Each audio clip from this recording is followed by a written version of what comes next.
I feel fortunate because when I hit about 20 or 21 or so, I was given a vision of what my life could actually become through Bhakti Yoga. That's how we came upon this. We met people, we met old men, we met middle-aged men and women, and we thought, you know what? I want to be like that. I want to be like that when I get to that age, right?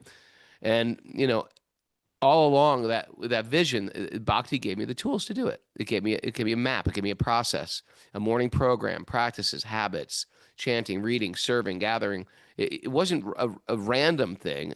It was a conscious design to shape my inner world in a particular way. Om Namo Bhagavate Vasudevaya. Om Namo Bhagavate Vasudevaya. Om Namo Bhagavate Vasudevaya.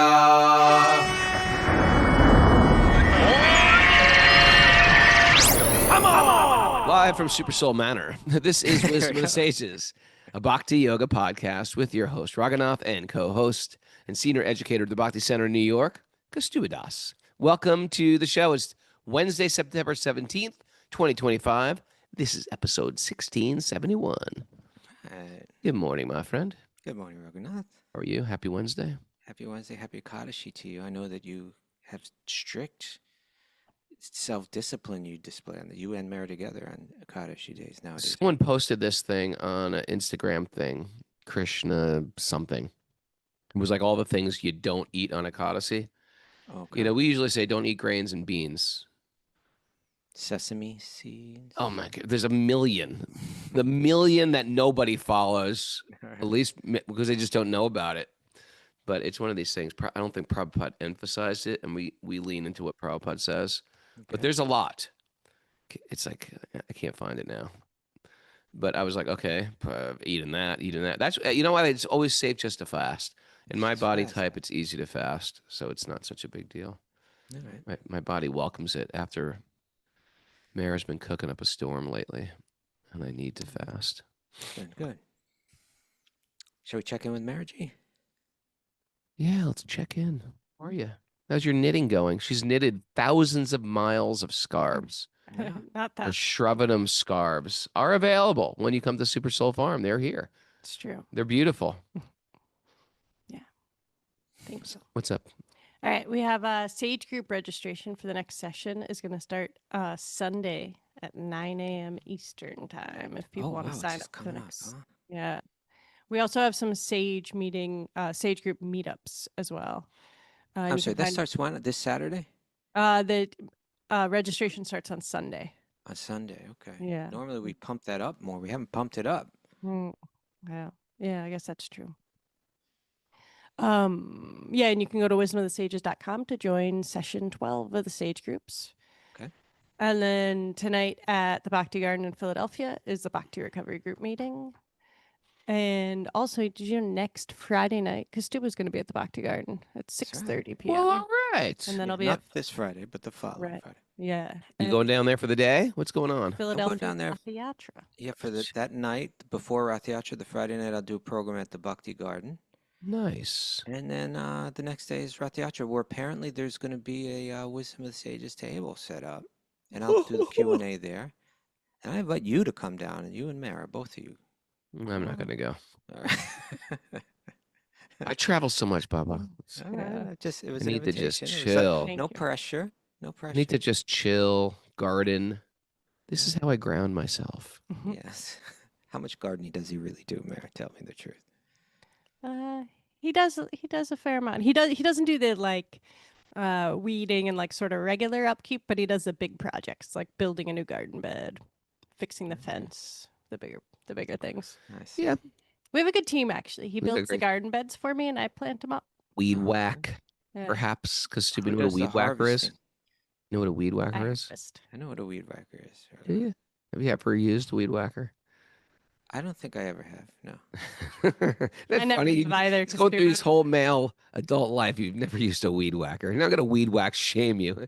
I don't even drive a car, Raghunath, okay? I haven't driven a car in something like 20 years. That's such a New York Wow. thing. I'm trying cars. Mhm. Okay, let's get on with the show, my right. friend. Should we get into the nugget? I think so. Yeah. This comes from Marshall McLuhan. He's a Canadian media theorist, a professor, and a cultural critic. I think you could adopt some So of am the I. cultural critic I easily. could be. That's in my bio now. Cultural critic. He writes, "We become what we behold. We shape our tools, and thereafter, our tools shape us." We shape our tools, and thereafter our tools. You know, Become you what know we what he behold was is very famous for powerful. saying, Raghunath? Are you upset with me? Oh, I I know feel this. like I'm going to No, upset you you're with not anything I upset. do You're today. good. Wait, I think I know this. The medium is the message. Yes, Mara. Yes. Mara, private school paid off, huh? School. So I guess from what I understand, he was a person that really, you know, when it says he was a cultural critic, especially within the field of media, he was saying that we generally think that what the message is in the media, but his point was the media is the message itself. Like regardless of what you put on television, just the fact that we have this powerful media in our life shapes our life in a particular way, right? Hmm. And so he thought a lot about these things, but I'm interested in what you thought about his statement, Raghunath. I think it was very, very Bhagavad-gītā, Krishna in the Bhagavad-gītā, yam yam vapi smaram bhavam, Oh yeah. like that, right? If what I'm beholding, like in other words, if what I'm regularly thinking about, what I'm gazing at all day, if that ends up shaping who I become, then I've got to ask myself, what, this is the first one, what do I want to become? Yeah. And what tools am I putting in my life to make sure I'm beholding the things that lead me to the best vision of what I can be? Right. This is important stuff, thinking what you want to become, right? Because everything we do, every piece of food we put in our mouth, every thought we think, every book we read, it's all like we're painting either a beautiful picture or a big mess, Okay. right? Or just throwing paint on the canvas. Right.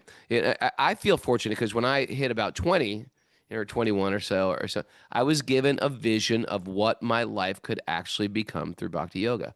That's how we came upon this. We met people, we met old men, we met middle-aged men and women, and we thought, you know what? I want to be like that. I want to be like that when I get to that age, right? And all along that vision, Bhakti gave me the tools to do it. It gave me a map. It gave me a process, a morning program, practices, habits, chanting, reading, serving, gathering. It wasn't a random thing. It was a conscious design to shape my inner world in a particular way. Because otherwise, we can really run on autopilot in this world. The path is good. The path is important. The map is. It doesn't mean like you're going to be Cookie cutter, something like that. cookie cutter. It's still going to come out with your own expression. Because I'm artistic, I really have to find my own expression of it. But it will come out in a way. But the path is a necessity because it's so easy to wander off this path. We oftentimes think, oh, yeah, I'm doing this. I'm picking this. We're not picking anything. We're getting our desires are picking this. Our sometimes our less than worthy passions are pulling us in a direction. Our lust, our greed, our anger are shaping us. It's not like we are consciously choosing. So the path is a good thing because it lays out guidelines, puts down, a particular a train track or guardrails of where not to drive off the cliff. Who knows where I'd be carried away with, but Bhakti gave me the ability to, I want to say slow life down, but you know me, I'm not that slow.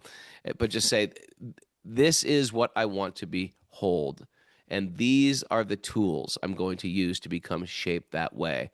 Until this day, I'm grateful for that. All right.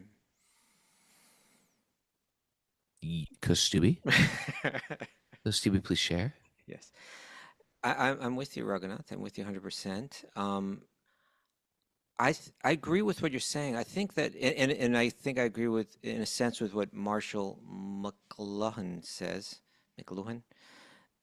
The fact that the media is the message, in the sense that we are living in a really absurd, kind of little bit crazy world nowadays. We may not all get it because it's the only perspective of it that we have. We kind of grew up with these things. And what to speak of people that are younger than us, right? That kind of just grew up with social media. It's just it's a really unusual world where these things can really get into our lives and shape them. Up in, what life was like for centuries and centuries and centuries wasn't so different than, the decades before, the centuries before. But now the technology that we're developing so quickly. It's weird. Our generation is we've had both. In the future, you're only going to have in the present Gen Z. They only have now, and our parents, they can't even figure out how to use the web browser. So it's like they're in that world. We're like on this cusp. Yeah, on the cusp, on the cusp, or whatever, a tightrope of both sides. We remember dial telephones. Yeah. Right. And so what he's saying about the medium being the message has never been more consequential, I suppose, in our lives. Like I think he died in 1980, so he died right before. He would have had so much to comment on, if he would have stuck around like another 20 years.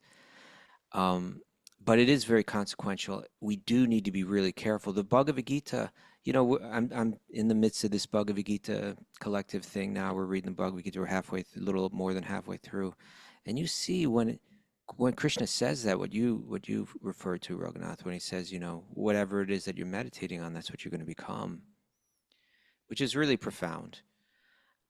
You just see he starts to give Arjuna the tools to see him.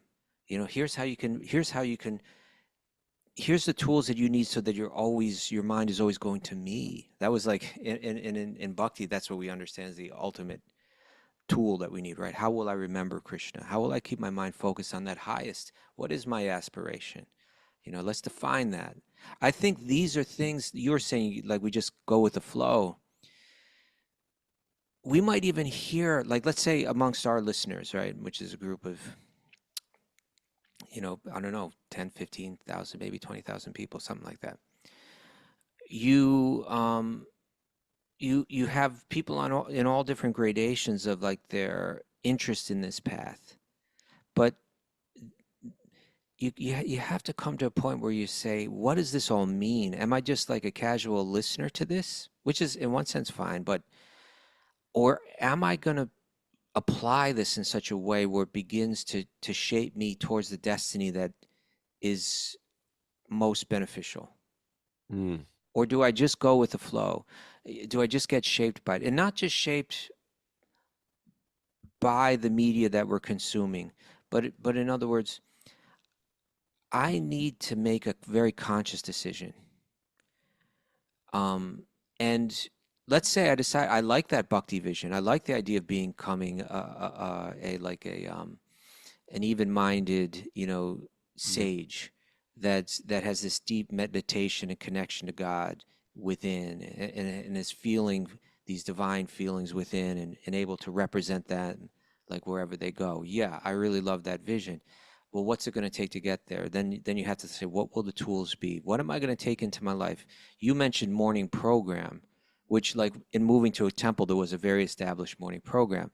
But I think every bhakti yogi has to say, what will I do with my morning? Right? You're not really practicing bhakti yoga if you don't ask yourself that question and make a definitive answer, even if it's just, I read Bhagavad-gītā for 15 minutes every morning, even if it's just that. But if in your life you haven't said, what am I going to do in my mornings every day that's going to help shape me? What tool will I adapt, or adopt into my life to help shape me?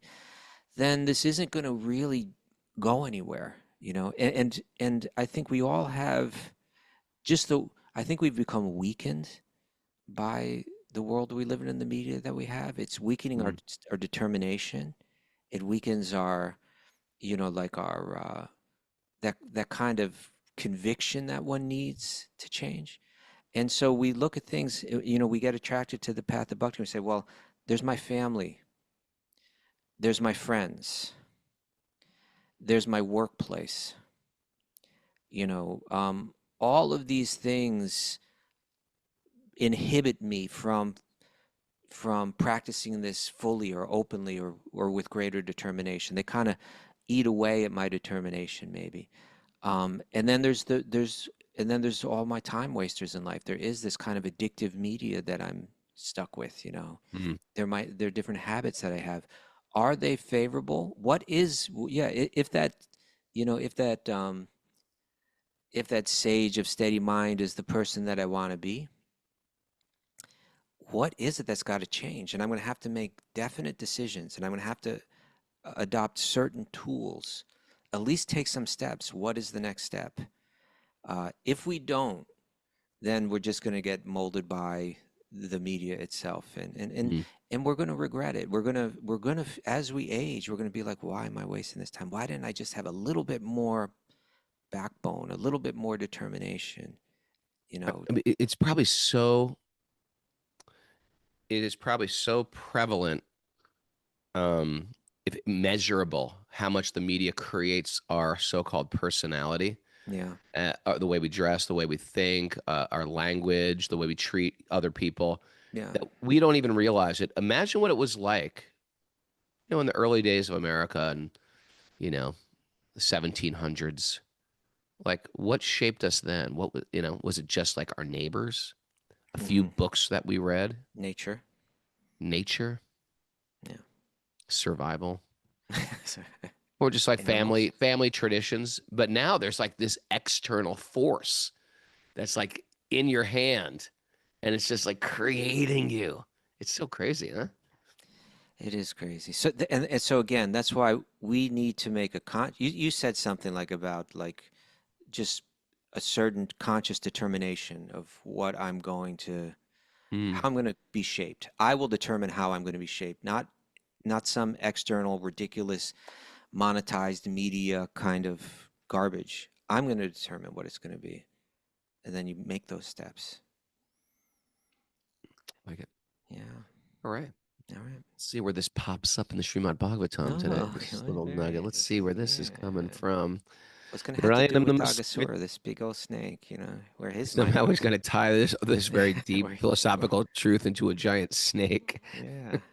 Shape-shifting snake. I like how we can jump between deep philosophical thoughts and cultural examinations to gigantic, mystical, shape-shifting pythons. We jump back and forth. We can flick back and forth in a moment. They're all connected. Narayanam namaskritya naram chaiva narotamam devim saraswatim vyasam tato jayam mudirayat. Before we start in the Śrīmad-Bhāgavatam, which is our very means of conquest, one should offer respectful obeisances to the Supreme Lord Narayan. Unto Narayan Rishi, the supermost human being, unto Mother Saraswati, the goddess of learning, and to Srila Vyasadeva, the author. Nasta prayeshu badreshu nityam bhagavat sevaya bhagavati uttamasloke bhaktir bhavati naishtiki. By regular attendance in classes in the Bhagavatam and by rendering service to the pure devotees, all that is troublesome to the heart will become eradicated, and loving.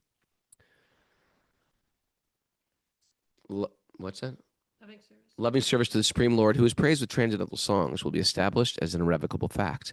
Om Jnana Timarandasya Jnananjana Salakaya Chaksurun Midatam Yena Tasmai Shri Gurave Namaha. I was born in the darkness of ignorance, and my teachers are opening my eyes with the torchlight of knowledge. I offer my obeisances at their lotus feet. Reading from the Śrīmad-Bhāgavatam, Canto 10, Chapter 12, Text 25. What's going on? Remember what's going on? There was a snake. Yeah. Disguised as a cave, a gigantic snake. You can't even imagine this. So big, his mouth was wide open. He's disguising himself. I'm just going to merge with this rock. Sometimes like snakes live on rocks, or they can even maybe perhaps change colors to the rocks, perhaps. I'm not sure. But they live on rocks that look sort of like them.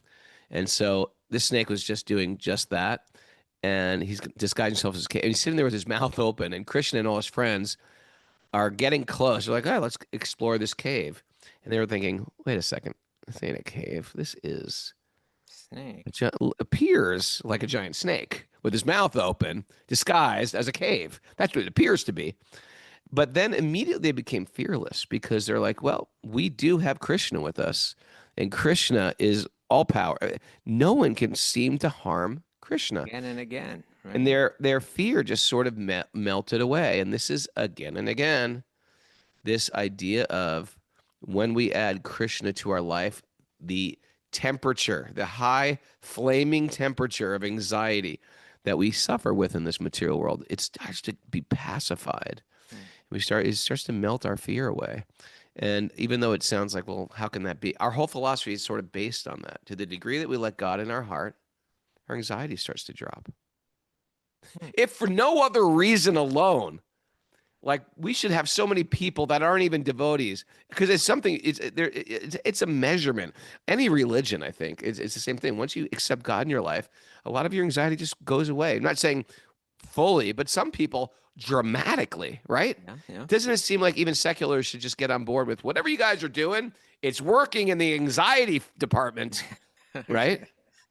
We may not believe all this stuff, but it seems to work. Well, these boys, it says, thus they looked at the beautiful face of Krishna, and laughing loudly and clapping their hands, they entered the mouth of the python. Yeah, they're just walking right into danger, like no big deal. Yesterday, we were talking about people when we were teenagers doing sort of dangerous, borderline criminal or things that risky business, risky things. But it wasn't done in a type of joy and love. It was done like, let's be risky. Let's do something crazy. Whereas these guys are like carefree. Like real fearlessness is understanding that nothing can harm me. It's a type of deep freedom that a devotee gets when they are fully surrendered. Krishna is my protector. He will take care of me, and he will take care of me even if I lose my body. It's not like some let's just do it. Let's do, what's that thing they do? Base jumping. That's not like pure Krishna consciousness. That means you're just got to it's one of those just do it things where you're just going to conquer your mind, but it doesn't mean you're actually safe. You could die in a moment. Your parachute could not open properly, get tangled. The wind could slap you against the rock. So there's a dip. Another one. Yeah, I was going to say. Go ahead, make your point. My point is that there's a difference between this Krishna conscious fearlessness, abhaya, if I'm pronouncing it right. Do it the Bengali way. Abhaya, or just going for it. In the back of a upstate New York pickup truck that says "no fear." What's that? Recklessness. That's not no fear. That's no brains. My point was, I think that's another example how the media becomes the message is with social media. Nowadays, people are doing all of these parkour things and jumping off buildings and grabbing a lamppost and sliding down and doing all these crazy things. Just because now they can show it to the world, before they do it and nobody can see. Driven by ego. Yeah. All right. So I mean, there's something. Yeah, I had something. There's this statement, Bengali statement, Rake Krishna Marike, Mari Krishna Rakike. So that means if Krishna wants to kill me, no one can save me. And if Krishna wants to save me, no one can kill me. Now, you can really use that as, well, whatever. I'm going to do whatever I want. I'm going to do anything crazy and reckless because, hey, ultimately, Krishna is the supreme controller. If he wants me dead, he'll kill me. If he wants me to live, I'll somehow make it through this crazy thing. That's not a license to become reckless and crazy. That's saying if you do your duties of this world. That's right. Do your duties of this world. And sometimes you might die doing your duties. Yeah, and that's depend on Krishna. Yeah, it's not a license to be reckless. I remember those wonderful twins from Chicago. I'm forgetting their names. Yeah. We love them.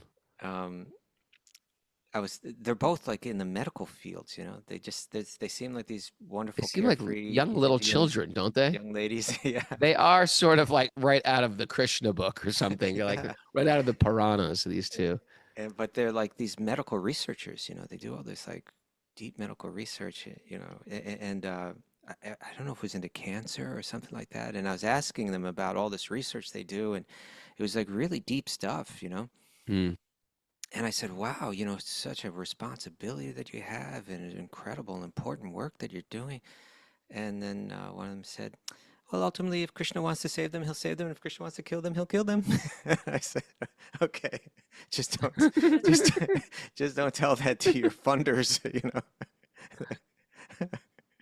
But that is surrender. That is one of the 6 symptoms. Surrender. Krishna is my protector, right? Krishna's my protector. It's not just like an artificial, superficial kind of thing. It's one really understands it. Yeah. And then they begin to change the way that they see the world and the way they interact in the world, And that is what we are getting primed for, that there is no other shelter in this world. And if we're lucky, if we're deeply fortunate, Krishna will start to take everything away from us. All the things we leaned into for safety. Now, some might analyze that as, are you kidding? That's complete misfortune. That is like a disaster. That is that is a complete collapse of your world. The devotee has a different vision. I'm getting special care. Krishna's taking everything. Everything I leaned into for safety. My, my American Express Platinum card, or my Chase points, or my savings, or my, real estate, everything, my family, my health, everything that we really feel like this is making me who I am in this world. Krishna, out of love, starts to dismantle all those things, so we have no other shelter except him. If Raghunath, so powerful. I'm in this Gita thing I'm doing, today we hit the 11th chapter. And I was thinking, what is going on in this chapter? Like in the previous chapter, Krishna shows he speaks of all his opulences, right? Quiz me on the opulences. This is our game. In the 10th chapter? 10th chapter game. Come on, Mara, hit me. Somebody hit me with this. I'm going to blow your mind how good I know this. I used to play this with my kids all the time. Come on, give me one, Kaustubha. Amongst the Devas, who is he? Amongst the Devas? Yeah. Well, there's difference. There's amongst the Devas and Brahma. Amongst the sages, who is he? I don't think amongst the Devas, he's Indra. Oh, yeah. Oh, yeah. Yeah, amongst the sages, there's different ones. There's sages amongst the... There's like three different sages ones. You want me to pull Of the great sages, I am Narada. No, Brigu. Oh. No, I think he is Narada. Come on, give me one more. Let me walk away a winner today. Oh, of the Adityas, Nityananda Chandra. Thank you. Yeah, of the Adityas. I'm Agni. I am Agni. Is he Agni among the Adityas? No, among the Adityas, he's Upendra. He's of the Okay, strike 3. Krishna just humbled me. I came in there so proud with a swagger. I got the whole 10 chapters. Oh, you're good. Down. You're just having an off. Give me one more. Don't let me leave like this. Amongst the Pandavas. I am you, Arjuna. Among the Daitya demons, I am the devoted Prahlad. Thank you, Krishna. Okay. Mic drop. I'm out of here. Always got to live. All right. But my point was, so he shared like his vibhutis, how whenever you see anything special in this world arise. All right. That's what vibhuti means. Did you know that, Raghunath? I did a little breakdown of that. Vibhuti. Yeah. Vibhuti. Viv means something special, something that stands apart. Right. And bhu means something that manifests or arises. So vibhuti means whenever you see anything special arise, among the masses, something special comes out, something higher level. Mystic yogis, they say that vibhuti is like some magical thing they do is a vibhuti, right?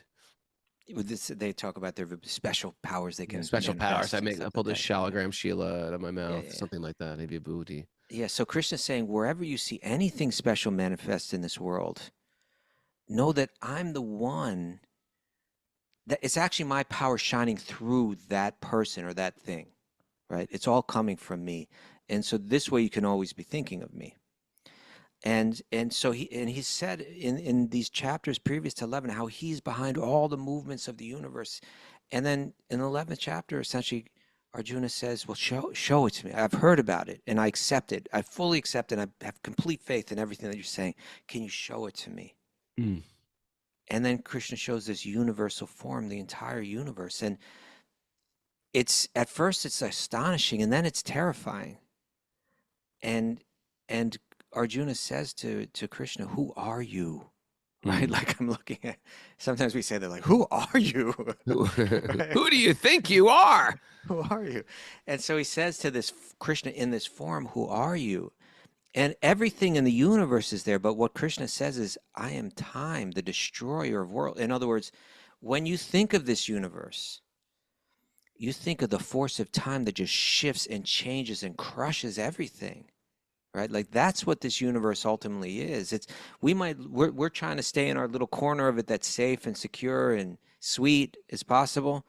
But we're in this big, like grinder, and we're unaware of it.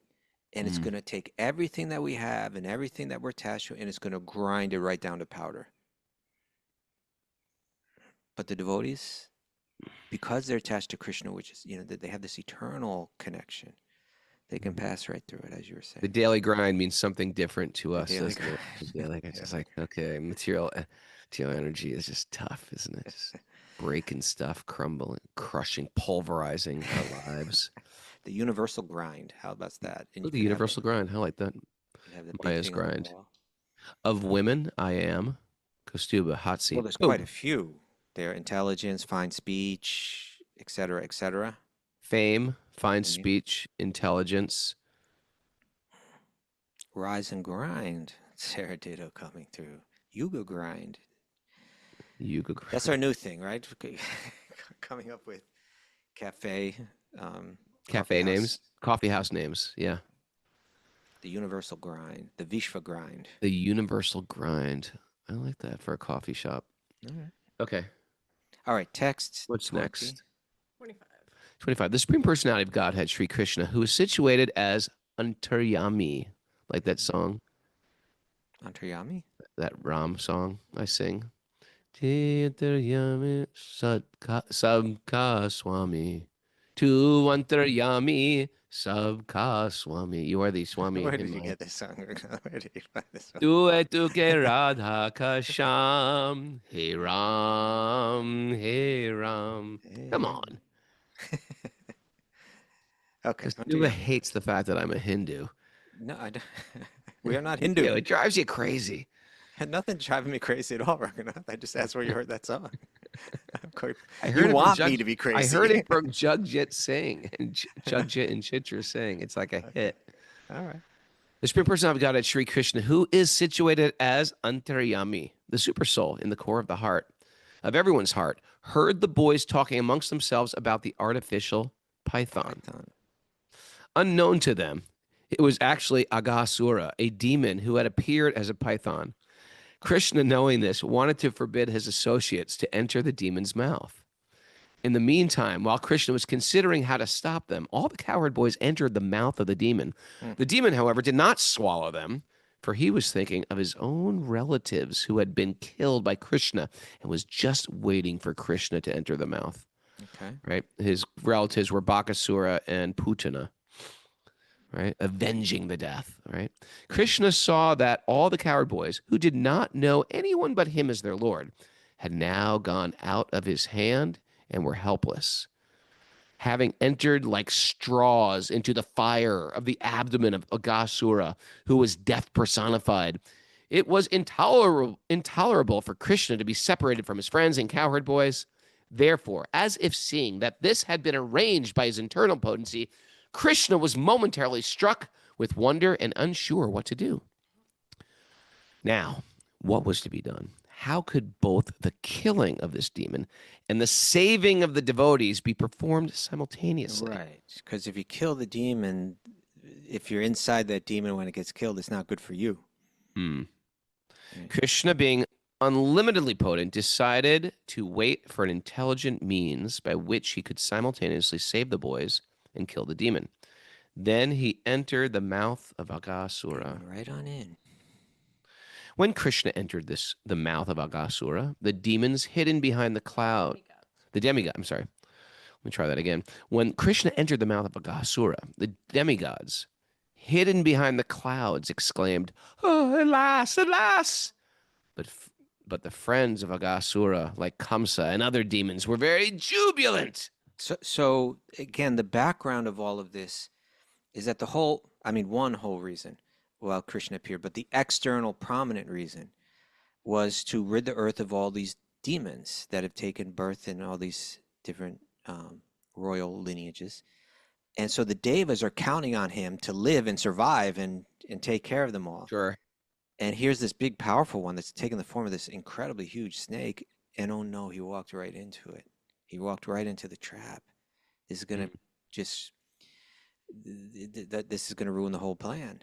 Whereas like the demons are like, okay, we're going to get him. We got him. He's right in the mouth. Mm. Ever wonder, like, if there was like a chart of the demons on the earth at that time, like it would be like a high red, marker on the chart. And what are the demons like now? All the leaders of the planet that are actually full on demons. Like, are we like really low, or is it like, are we really close? Are we really close to all the, Putin, Aghāsura? Like, it's like sometimes you're like, I can't believe this is happening in this country and this is happening. What kind of leadership is this? What a crazy choice is this person doing? It's so demonic. Like, is that like nothing compared to Putin, Bhakasura? Or is it like, no, we're neck and neck with Bhakasura and Putin? Well, yeah, they're empowered with different kind of weapons, right? Yeah. They might not be able to shake. I mean, these guys were like killing all the babies being born, I mean, people could equate it, but we don't know. We don't know how massive destruction this was going on. Okay. But you ever wonder that like that? I hadn't, but that's an interesting question. It's an interesting way to think, huh? Yeah. Like, are we close? Is Krishna about to reappear again somehow? He is appearing in the form of his holy name, Raghunath.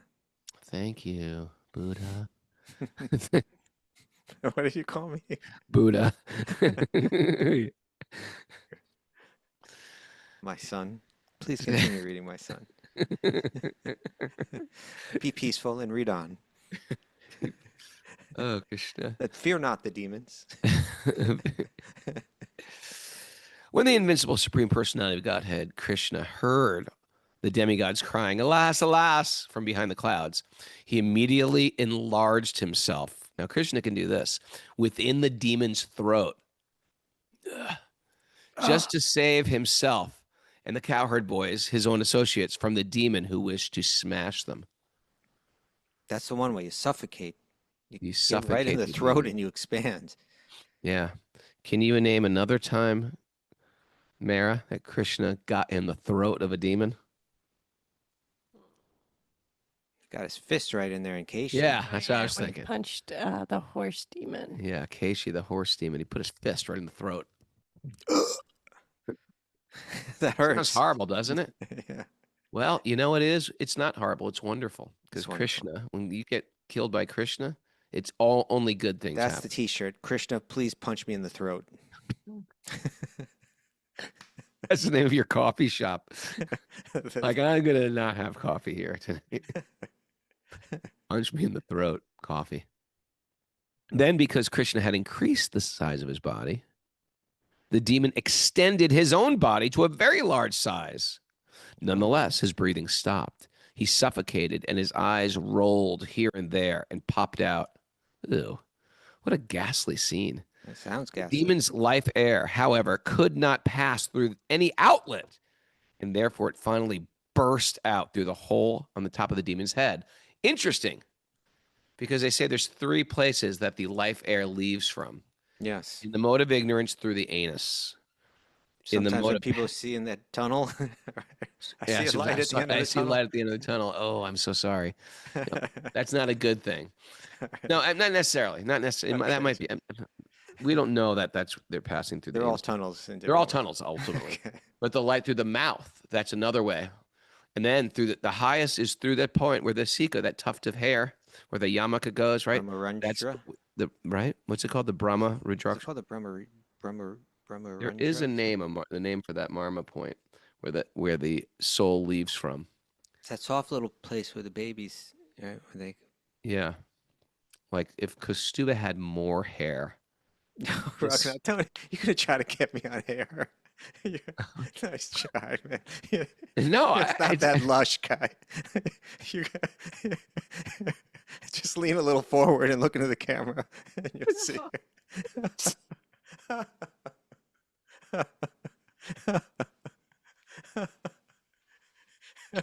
saying that if you had more hair, because you're a very appropriate person, your sika would be higher.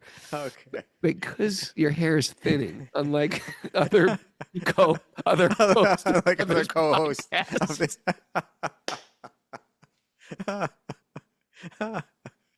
What I'm saying is, because you want to represent the tradition, you keep your sika a little lower. I get that. It's very thick at the bottom. At the top, it's thin, but I think it's not serving the purpose. If in fact everything was like a material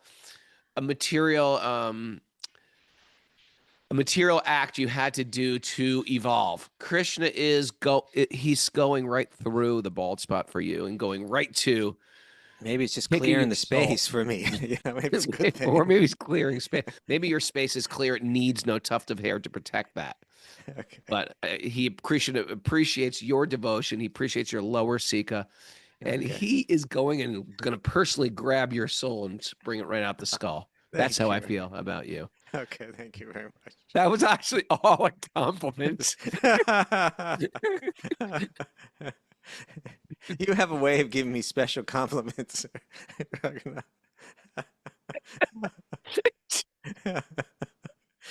made a clearing top of your head for easy exit. I think you're going to have a pretty easy exit too. I don't know. It seemed, according to my 11-year-old, it's getting thicker. So okay, just leave. I'm going with that for now. Of course, he's too short to see up there. All right.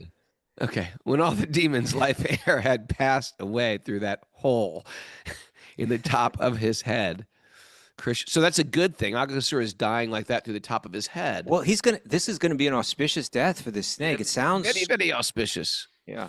You know, me and Mara could probably do some research into Garga Samhita. The Aghāsura probably had some very interesting pre-life thing that made him. It's like these demons aren't ordinary. Also, for them to be killed by Krishna, that's an auspicious birth. Mm-hmm. So sometimes they've had some, incredible. They were sometimes even. We find, I wish I had some examples on the top of my head, but I don't. But they've done one little slip up. They were like sages who slipped up and they had to take birth as a demon. Jai and Vijay would be obvious. That's an obvious one, but there's a lot of these demons. It's similar. What do you got? This is pretty good. Mary, you are real. You're like an archaeologist. On it today. On it. In his previous life, Aghāsura was known as the son of Shankachura. He was a strikingly handsome young man. Very handsome. Yeah. And during his time on the Malaya Mountains, he encountered Astavakra Muni. Oh, he made fun of Astavakra because Astavakra had a deformed body. So he laughed at the sage's peculiar deformity, which displeased the Muni and led to a curse. Boom. And the curse was? Says this arrogant behavior in his previous life resulted in his birth as a demon, a curse that was ultimately resolved when Krishna killed the Okay, so there's different. Some of these demons were consciously taking birth here, and other ones were cursed or this or that. So it sounds like Ashtavakra's curse was also a blessing. Of course. There's the Bhagavad-gītā. Yeah, isn't that cool? The Astavakra. Well, it's a very, very impersonalist book from what I understand right now. I should do a personal translation of it. Okay, yeah, there you go. What do you think about that? Okay, I'd like to see that. I was thinking about doing that for the Yoga Vashista. Why don't you just do it for all of Shankar's works as well? I'm gonna rewrite all those impersonalist books and do it in a Vaishnava put way. A personalist spin on it. Yeah, why not? All right. How many people have put impersonal spins on the Bhagavad-gītā, which is a personalistic, yeah, right? Yeah. When all the demons' life air had passed away through that hole in the top of his head, Krishna glanced over the dead calves and cowherd boys and brought them back to life. They may have suffocated in there too. Yeah. Then Mukunda, who can give liberation, came out from the demon's mouth with his friends and calves. right? probably As if having a nothing great time. happened. From the body of that gigantic python, a glaring effulgence came out. Imagine that. Mm-hmm. Illuminating all directions and stayed individually in the sky until Krishna came out from the corpse's mouth. Then, as all the demigods looked on, this effulgence entered into Krishna's body. Okay, very interesting. Right. So, like, you could see the life of the snake come out in the form of some illuminating effulgence. Mm. But it didn't go anywhere quickly. It kind of like hovered there, waiting for Krishna to come out. And then when Krishna comes out, it entered into his body. So the acharyas, when they're speaking about this, they're saying, because Krishna wanted to demonstrate to everyone, everybody's actually watching this right now. Devas are watching, everybody's watching. He wanted to show how he gave shelter, right? How he accepted the soul of Aghāsura and gave him liberation. Nice. Thereafter, everyone being pleased, the demigods began to shower flowers from the Nandakanana. Nandanakanana. I think that's Nandanakana. Indra's gardens. I think that's what it is. The celestial dancing girls began to dance. I wonder how they danced. It's got to be great. It's got to be like a great dance. It's got to be like, it's so much better than this stuff they're pumping out now. Yeah. And the Gandharvas, who are famous for singing, offered songs of prayer. The drummers began to beat their kettle drums, and the Brahmanas offered Vedic hymns. What a show. In this way, both in the heavens and on earth, everyone began to perform his own duties, glorifying the Lord. I think, is this the first time we've kind of seen this happen when Krishna killed the demon? Like there's a big celestial celebration? Didn't we just read the other day, dropping flowers from the sky? Or maybe that was just you and me reading. In any case, we're hearing a big description. Like there's a whole universal activity going on with this one. Universal celebration. Yeah. Right.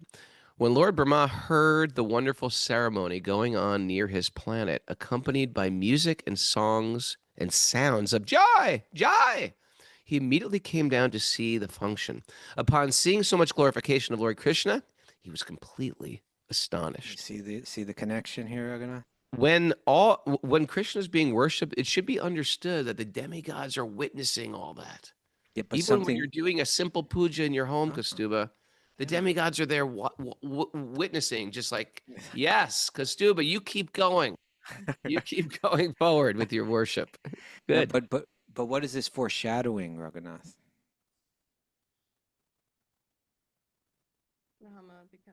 Brahma came down. He's seen Krishna be glorified. Oh, the Brahma Vimohana Lila? That's the next chapter.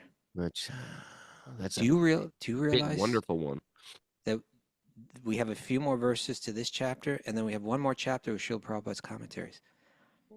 Oh my God, it's devastating. Everything we're hearing right now, Prabhupada's translating lying on his back.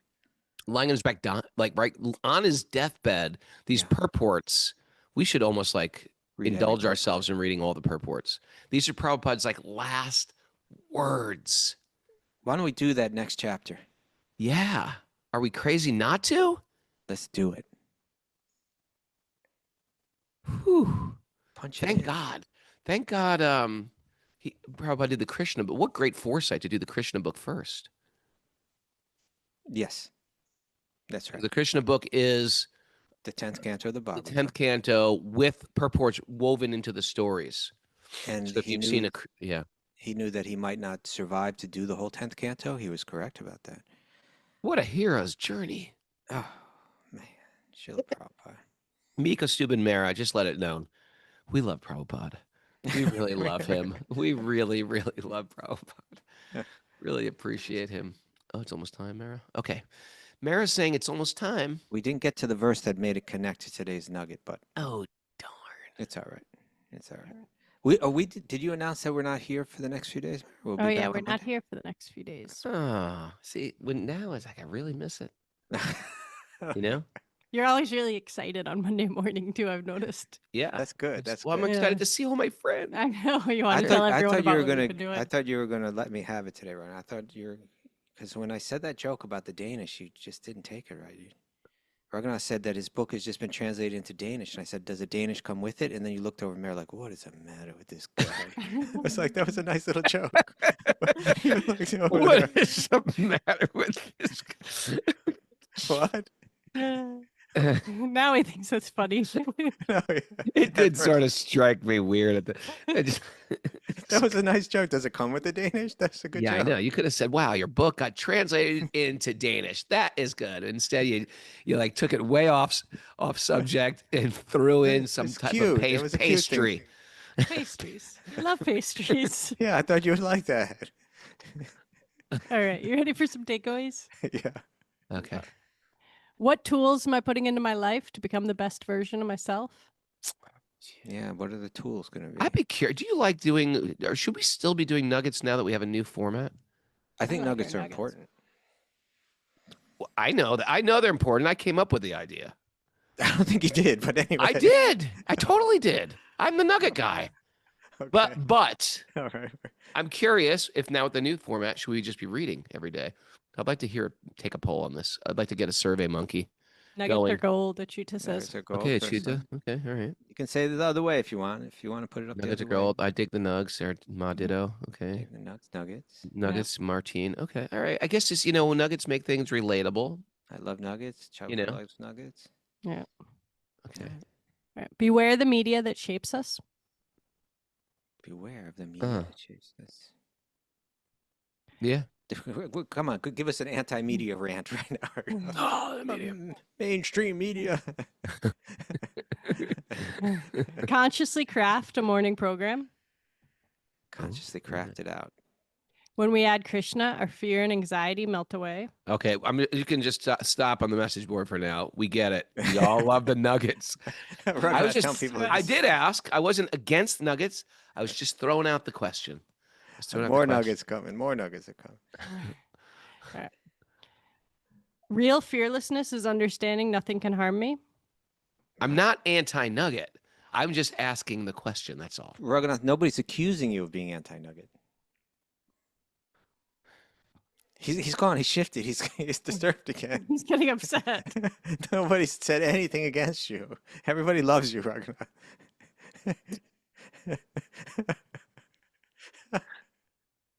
Do your duties and depend on Krishna. That's right. Do your duties depend on Krishna? Yes. If we're lucky, Krishna will dismantle our material life. If you're blessed, If you'd like. it's almost like, when does that day happen? When? Do you feel like that sometimes, Mary? Yeah. Right. Fearlessness and recklessness aren't the same thing. Kaustubha, we are in the fourth quarter of our life. You get that? I get it. You get that? We might even be in extra innings or in, like, what is that called? Sudden death overtime. We might be there. We don't could even just know. get rained out. We could just. Yeah. There's no other shelter but Krishna. No other shelter, Raghunath. And we're in the universal grind.